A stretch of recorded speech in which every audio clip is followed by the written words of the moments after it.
Chapter 4. My mother teaches me bullfighting.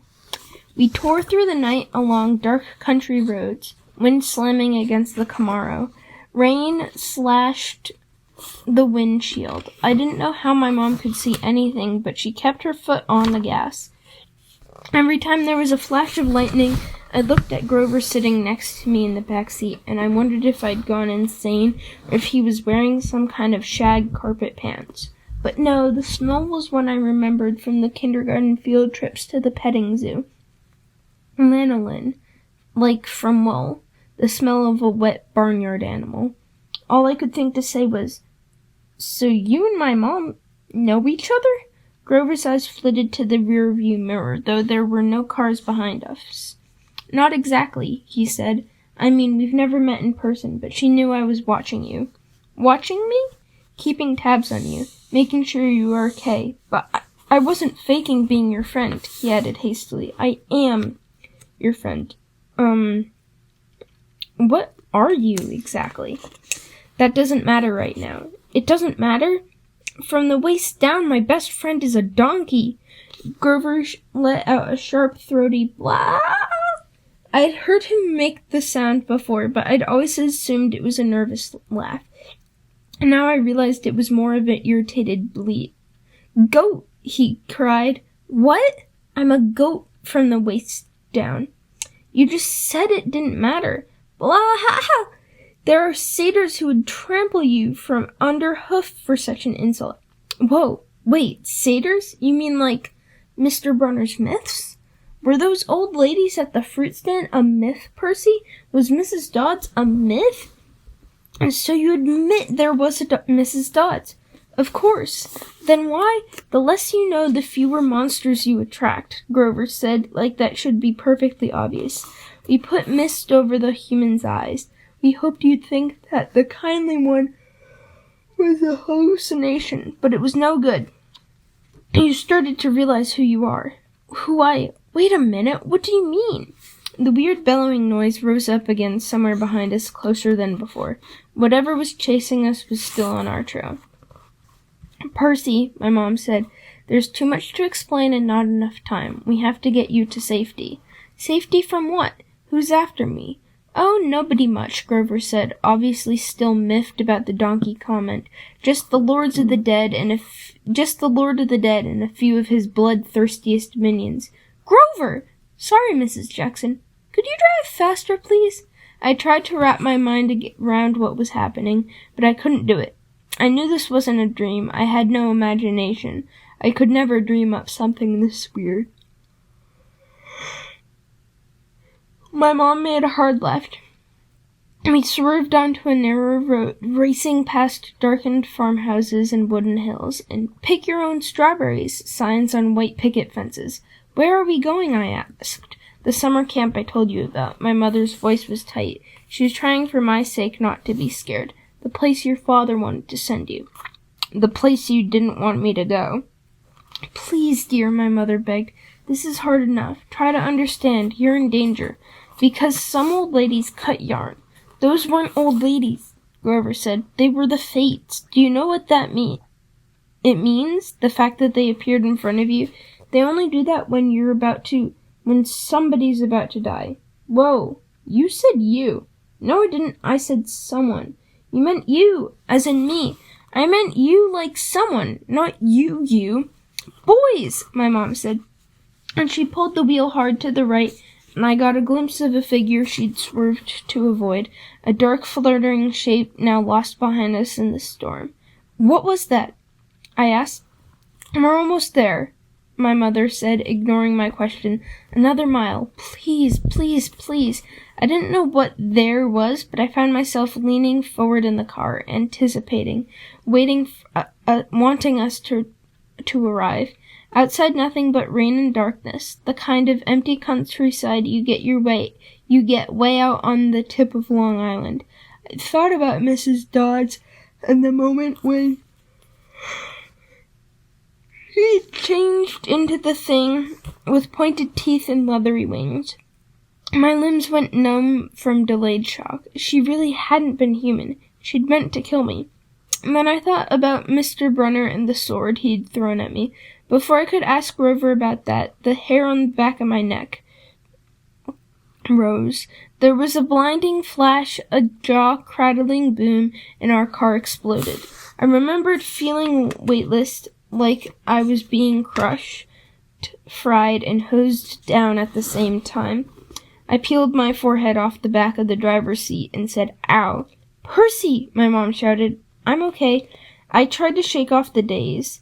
I wasn't dead. The car hadn't really exploded. We'd swerved into a ditch. The driver's side doors were wedged in the mud. The roof had cracked open like an eggshell and rain was pouring in. Lightning. That was the only explanation. We'd been blasted right off the road. Next to me in the back seat was a big, motionless lump. Grover! He was slumped over, blood trickling from the side of his mouth. I shook his furry hip, thinking, no! Even if you are half barnyard animal, you're still my best friend and I don't want you to die. Then he groaned, "Food," and I knew there was hope. "Percy," my mother said, "we have to." Her voice faltered. I looked back. In a flash of lightning, through the mud-spattered rear window, I saw a figure lumbering towards us on the shoulder of the road. And the sight of it made my skin crawl. It was the dark silhouette of a huge guy, like a football player. He seemed to be holding a blanket over his head. His top half was bulky and fuzzy. His upraised hands made it look like he had horns.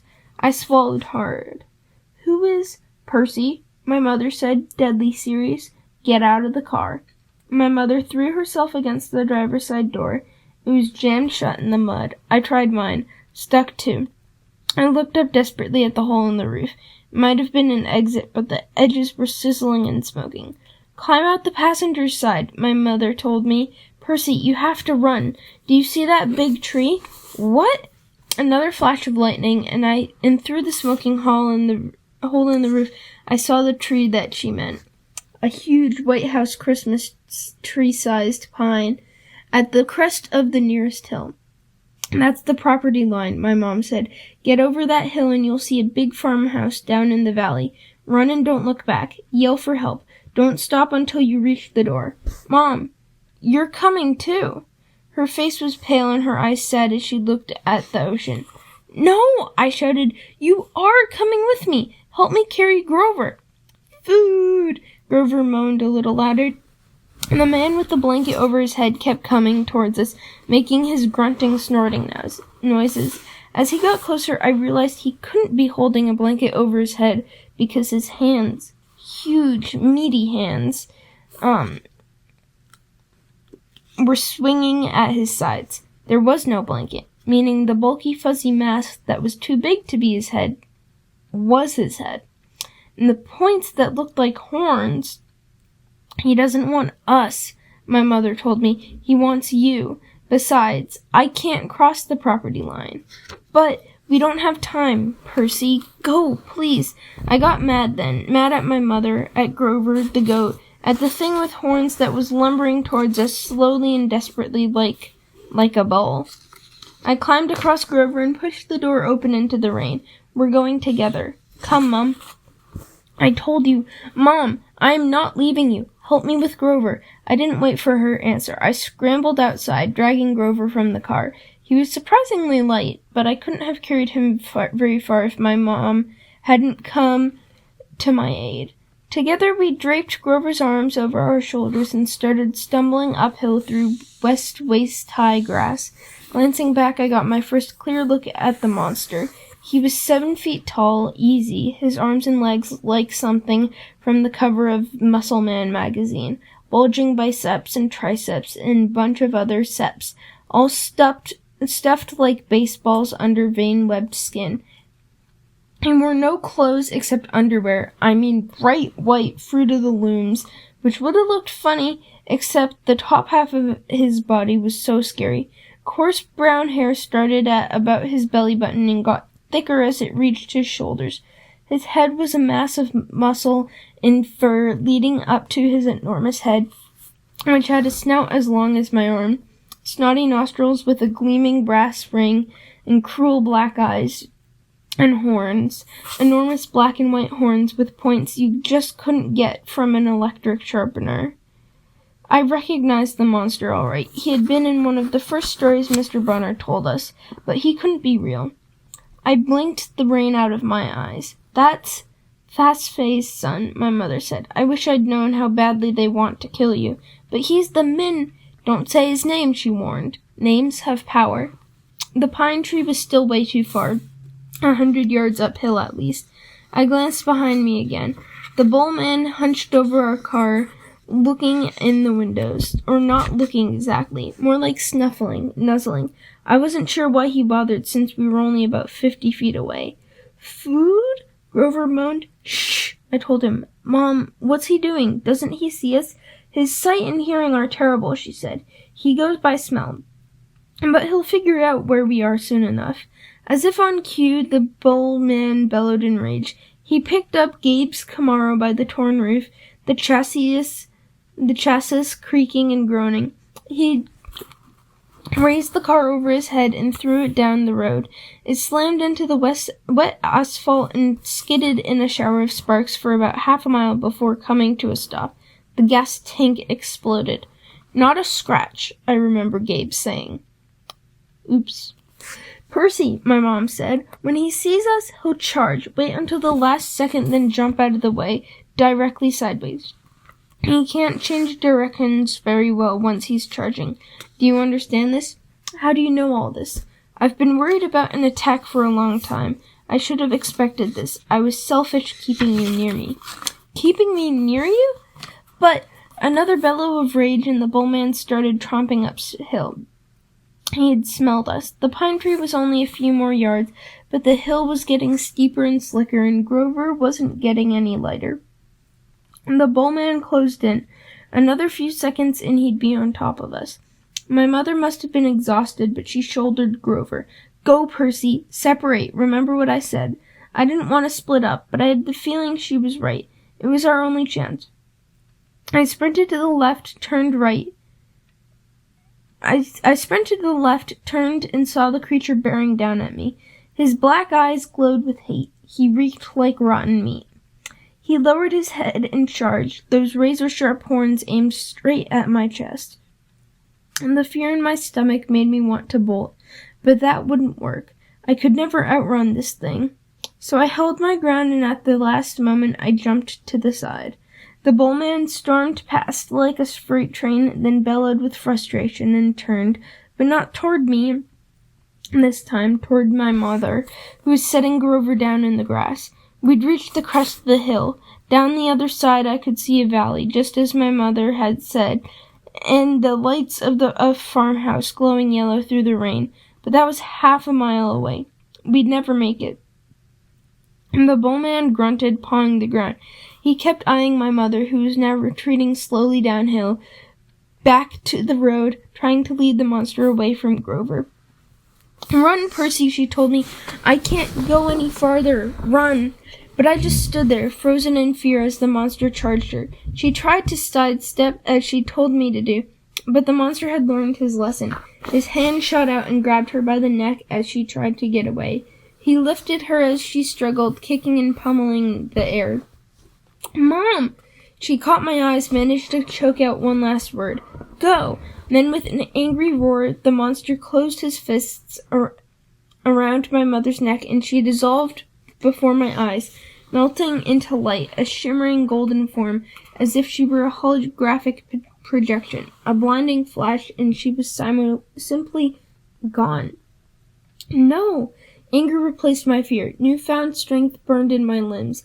The same rush of energy I'd got when Mrs. Dodds grew talons. The bullman bore down on Grover, who lay helpless in the grass. The monster hunched over, snuffling my best friend, as if he were about to lift Grover up and make him dissolve too. I couldn't allow that. I stripped off my red rain jacket. Hey, I screamed, waving the jacket, running to one side of the monster. Hey, stupid, ground beef! Roar! The monster turned toward me, shaking his meaty fists. I had an idea. A stupid idea, but better than no idea at all. I put my bag on the big pine tree and waved my red jacket in front of the bullman, thinking I'd jump out of the way at the last moment. But it didn't happen like that. The bullman charged too fast, his arms out to grab me whichever way I tried to dodge. Time slowed down. My legs tensed. I couldn't jump sideways, so I leaped straight up, kicking off from the creature's head, using it as a springboard, turning in midair and landing on its neck. How did I do that? I didn't have time to figure it out. A millisecond later, the monster's head slammed into the tree, and the impact nearly knocked my teeth out. The bullman staggered around, trying to shake me. I locked my arms around his horns to keep from being thrown. Thunder and lightning were still going strong. The rain was in my eyes. The smell of rotten meat burned my nostrils. The monster shook himself around and bucked like a rodeo bull. He should have just backed up into the tree and smashed me flat, but I was starting to realize that this thing had only one gear: forward. Meanwhile, Grover started groaning in the grass. I wanted to yell at him to shut up, but the way I was getting tossed around, if I opened my mouth, I'd bite off my own tongue. "Food!" Grover moaned. The bullman wheeled toward him, pawed the ground again, and got ready to charge. I thought about how he had squeezed the life out of my mother, made her disappear in a flash of light, and rage filled me like high-octane fuel. I got both my hands around one horn, and I pulled backwards with all my might. The monster tensed, gave a surprised grunt, and then snap. The bullman screamed and flung me through the air. I landed flat on my back in the grass. My head smacked against a rock. When I sat up, my vision was blurry, but I had a horn in my hands, a ragged bone weapon the size of a knife. And the monster charged. Without thinking, I rolled to one side and came up, kneeling. As the monster barreled past, I drove the broken horn straight into his side, right up against his furry ribcage. The bullman roared in agony. He flailed, clawing at his chest, then began to disintegrate. Not like my mother in a flash of golden light, but like crumbling sand, blown away in chunks by the wind, the same way Mrs. Dodds had burst apart.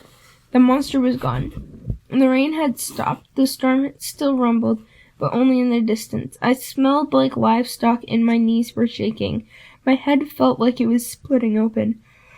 I was weak and scared, trembling with grief. I'd just seen my mother vanish. I wanted to lie down and cry, but there was Grover, needing my help, so I managed to haul him up and stagger down the valley towards the light of the farmhouse. I was crying, calling for my mother, but I held on to Grover. I wasn't going to let him go. And the last thing I remember is collapsing on a wooden porch, looking up at a ceiling fan circling above me, moths flying around a yellow light, and the stern faces of a familiar-looking bearded man and a pretty girl, her blonde hair curled like a princess's. They both looked down at me, and the girl said, "He's the one. He must be." "Silence, Annabeth," the man said. "He's still conscious. Bring him inside."